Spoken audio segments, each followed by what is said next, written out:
우리가 함께 읽은 말씀을 보면은 아브라함이 이제 하나님의 말씀을 따라서 가나안으로 들어가죠. 하나님께서 가라고 하신 그 가나안 땅으로 들어갔는데 가보니까 기근이 있는 거예요. 기근이 있어서 아브라함이 애굽으로 내려가는 그러한 그 사건을 여기에서 이제 기록을 하고 있습니다. 그런데 아브라함이 애굽으로 내려가면서 아내인 사레에게 이렇게 말합니다. 당신은 너무 아름다운 여인이기 때문에 애굽에 가면은 애굽 사람들이 당신을 업어갈지도 모른다. 당신을 업어갈 뿐만이 아니라 나를 죽이고 당신을 살릴 것만 같다. 그러니까 당신 애굽에 가면은 절대로 나에게 여보 당신 하지 말고 우리는 온누이로 정하자. 그렇게 이야기를 하는 거예요. 당신은 지금부터 나의 누이다. 그렇게 말해야 당신도 안전하고 나도 안전할 것이다. 라고 하는 그런 말을 해줍니다. 그런데 이 말을 할 때 사라의 나이가 몇 살 정도 되었을까요? 성경을 찾아보면은요, 65세 이상이 되는 거예요. 65세 이상. 근데 65세 이상이 된 여자분을 아름답게 보고 그렇게 생명의 위협을 느낄 정도로 그렇게 할까요? 몇 분 여기서 보면은 그런 분들이 있는 것 같기도 한데, 그게 좀 이상하죠, 그죠? 이상하고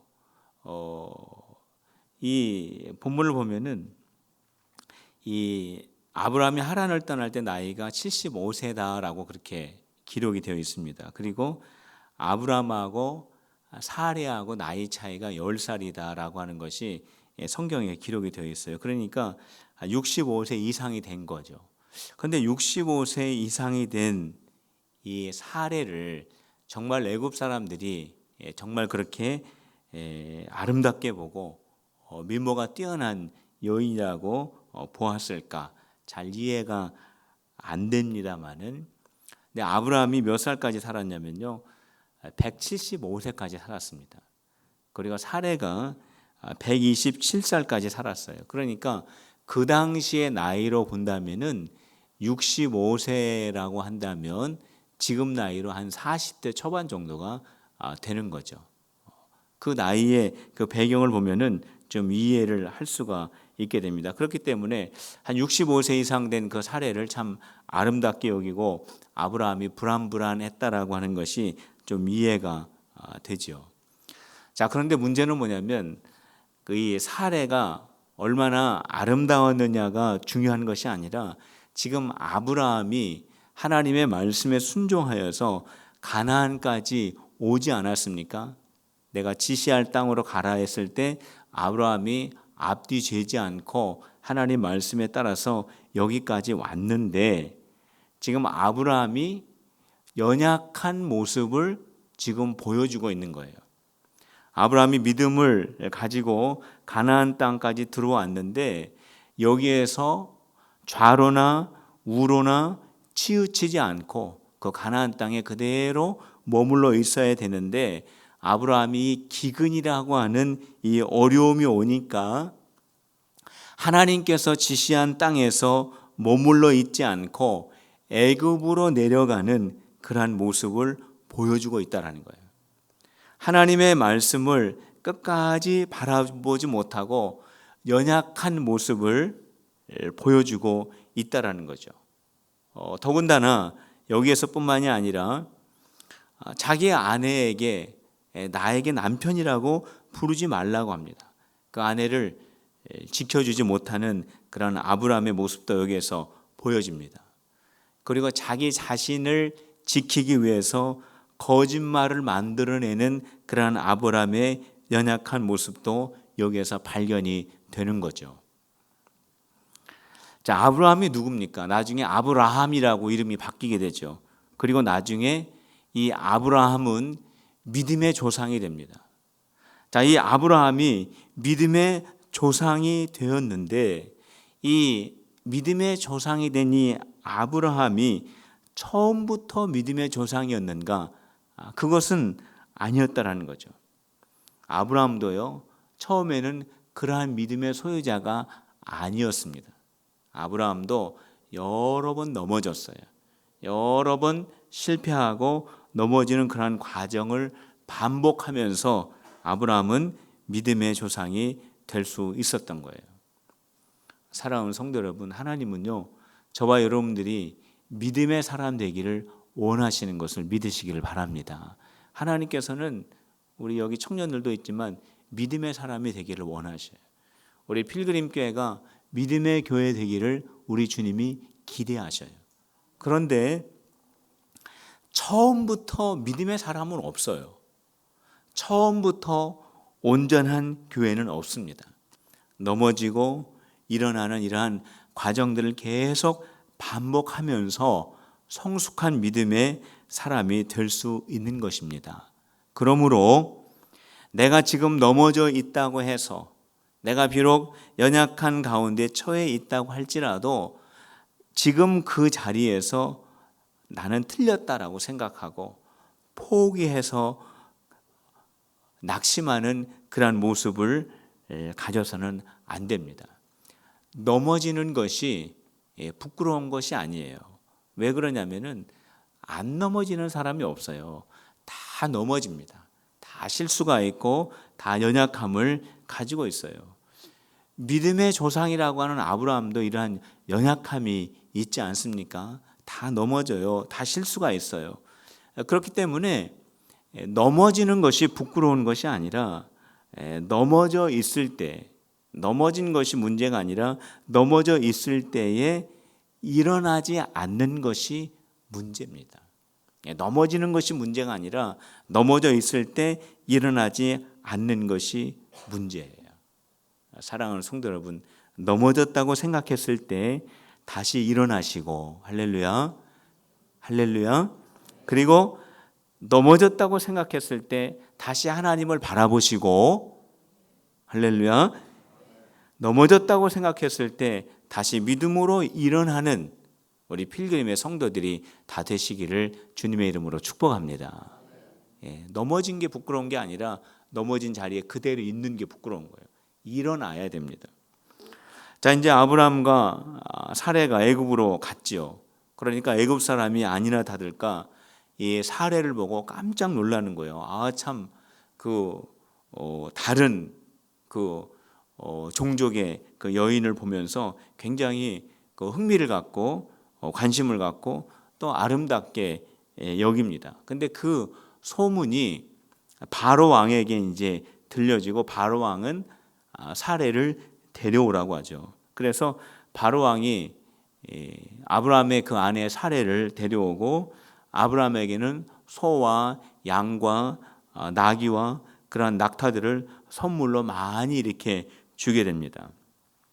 그런데 하나님께서 바로에게 큰 재앙을 내렸다 이렇게 기록을 하고 있어요.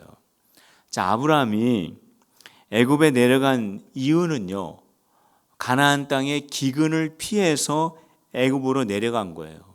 그런데 아브라함의 생각에 내가 이렇게 하면은 이 어려움을 피하겠지라고 해서 애굽으로 내려갔는데 거기에서 더 큰 문제를 만나게 됩니다. 더 큰 문제라고 하는 것은 뭐냐면 사랑하는 아내를 빼앗긴 거예요. 바로 왕에게 빼앗긴 겁니다. 왕에게 빼앗겼는데도 불구하고 아무 말 하지 못합니다. 자기 아내를 빼앗겨도 거기에 대해서 아무 말을 하지 못하는 그러한 일을 아브라함이 당하게 되죠.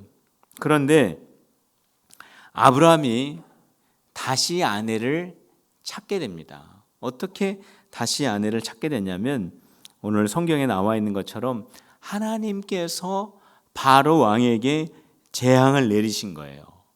하나님께서 바로 왕에게 재앙을 내렸을 때에 바로 왕이 사례를 아브라함에게 다시 돌려주게 됩니다. 자, 아브라함이 아내를 빼앗기게 되면은요 어떻게 되냐면은 이삭을 낳지를 못해요. 하나님께서 아브라함아 너의 몸을 통해서 자손이 낳게 될 것이다라고 하는 그런 하나님의 약속이 이루어지지가 않는 거죠. 하나님께서 이것을 아셨기 때문에 하나님께서 바로 왕에게 재앙을 내리시고 사례가 다시 아브라함에게 돌아올 수 있도록 그렇게 일을 만드신 것입니다. 우리가 여기에서 알 수 있는 것이 있어요. 그것은 뭐냐면 아브라함이 하나님의 말씀에 순종하는 그러한 그 믿음의 길을 걸어갈 때 중간에는 좀 애굽으로 내려가는 그러한 일도 있었지만은 하나님께서는 아브라함을 떠나시지 않으시고 아브라함을 지켜주셨다는 거예요. 아브라함이 비록 연약한 모습을 가지고 있다고 할지라도 하나님께서는 아브라함의 그 실수를 하나님께서 지켜주시고 그 가운데서 하나님께서 보호해 주시고 또 아브라함이 해결할 수 없는 그 문제를 하나님께서 해결해 주셨다라는 거예요.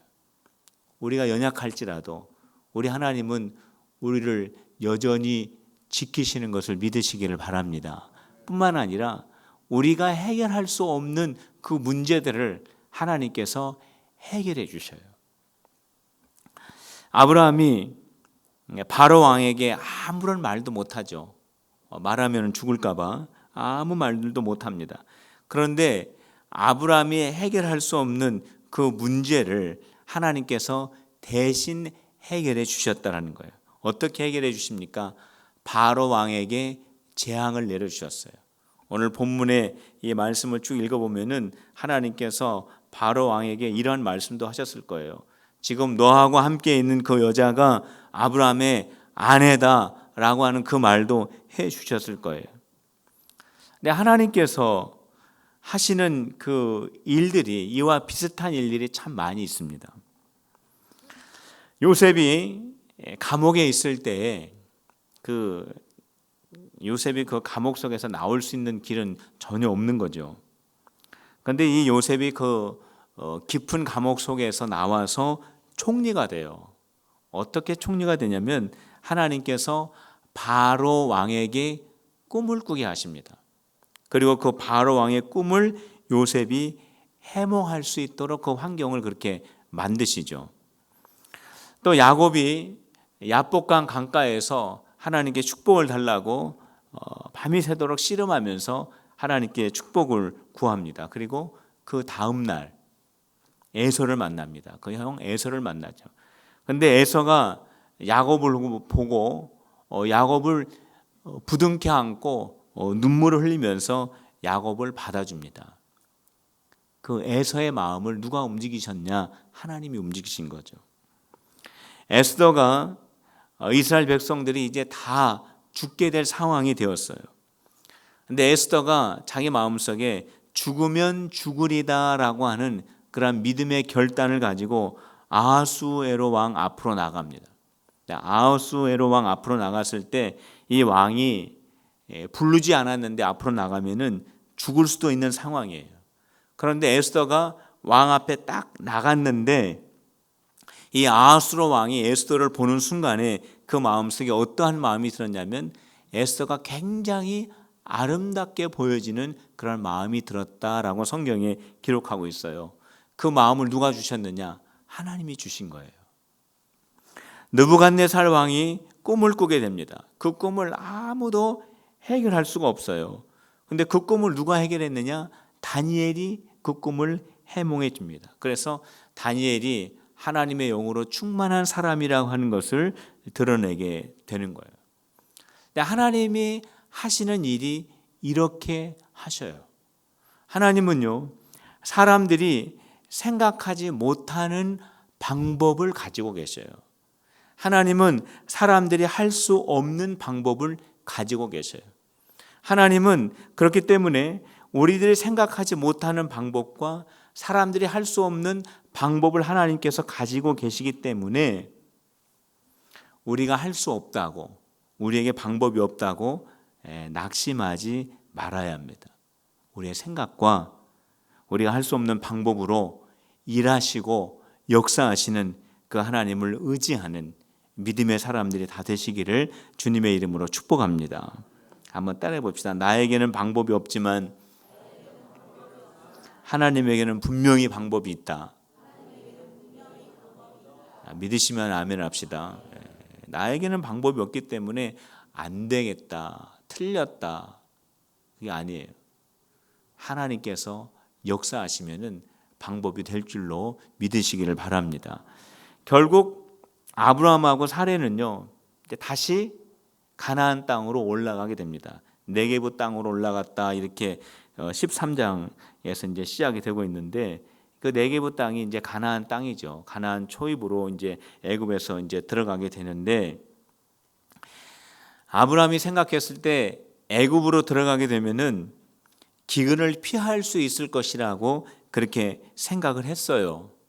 그런데 어떻게 됐냐면은 결국 가나안으로 돌아왔습니다. 결국 가나안 땅에서 애굽으로 가면은 문제를 해결할 수 있을 것 같았는데 결국 가나안 그 땅 처음 있었던 그 자리로 돌아오게 되었다라는 거예요.